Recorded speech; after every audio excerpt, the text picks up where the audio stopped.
So, what is money? So, is money a story? Is money real? Is money story? Is it real? What really is money? So, welcome to the money series. So, this is where I talk about what I have learned about money, and I hope that this will be helpful to you. So, what is money? So, for me, through my journey, I've been able to come up with five different definitions of what money really is. Now, the first one is that money is a tool. So money is not good, money is not bad, but money only amplifies what is already there. So, what the, from what I've learned about this is that when I was young, there was this stories that rich people are bad people, and now because of that, now money is bad.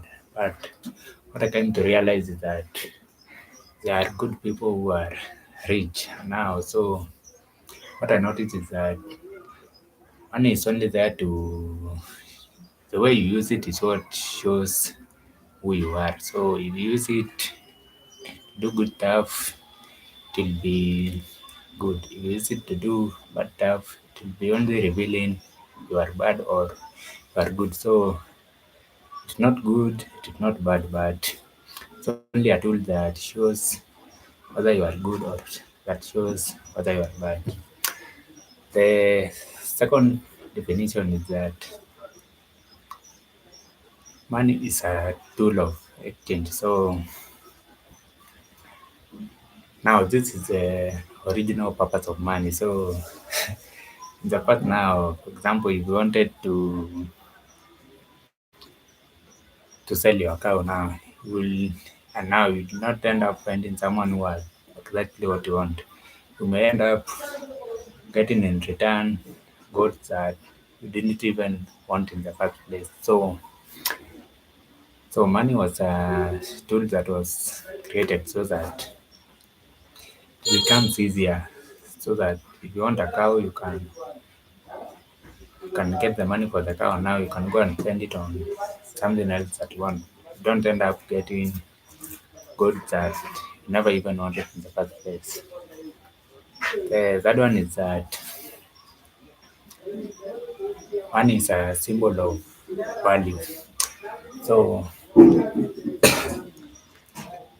the money you have is directly proportional to the value you create in the world. So what this means is that your bank account reflects it's a reflection of the values that are creating in the world. So if you look at it and you are not satisfied with things that it is not enough, this means that you are not creating as much value as you think you are.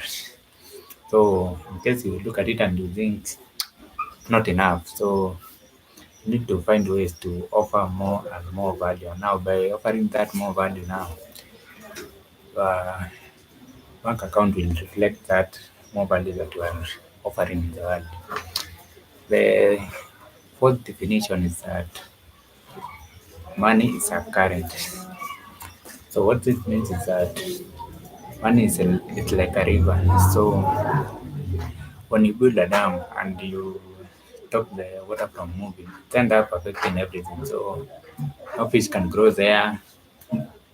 Downstream there is less water and nothing can grow in that water or even live in there. So we'll have no fishes or if there are fishes they will end up dying from salt tank water. So money is the same way like that.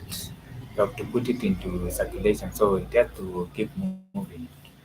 It has to be coming in, going out, coming in, going out like that. Now when you hold money you end up blocking your money channel. But when you are generous with it and spending it strategically, what happens is that it keeps your money channel open and also it expands it. Now, with time now, you realize that the more you spend, the more it come back to you. So, like, it is this loop, it has this loop that when you stop the loop by holding the money, you end up blocking, you end up interfering with that loop. But when you spend it strategically now, you keep that loop open, and now you increase your capacity, and also that money keeps in circulating with you, and now you never lack money when you are in this loop. And now the final one is that money is emotional. So what this means is that we all have a deep connection, like we all have a deep emotional connection, a deep emotional context with money. So what do you think about money? What do you think money is for? The ways you think that you should be generating money end up creating this complex maze of emotions that for someone looking at the outside they may not understand why you are making the decisions you are making. And now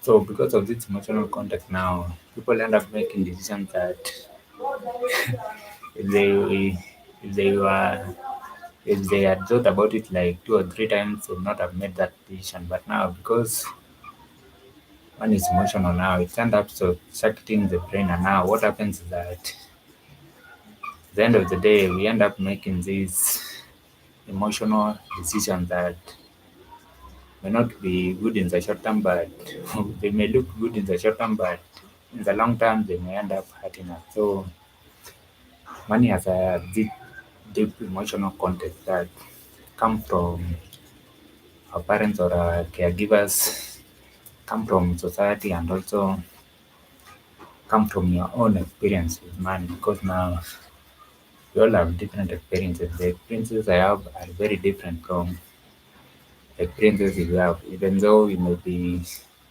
the same country, you may be the same town, you may be the may have gone to the same schools, you may all be doing the same kind of professional work. You all end up with different stories. And now the way this shows up is shows up in the ways that we make decisions about money. And also when you hear the term money, what goes through our mind? What do we feel? What are our thoughts and the actions we take based on that context that we have? So that's all for today, and it's all about the definition that I have learned about money that I wanted to share in this first session of this series. So I'll see you in the next session. Bye bye. KDM.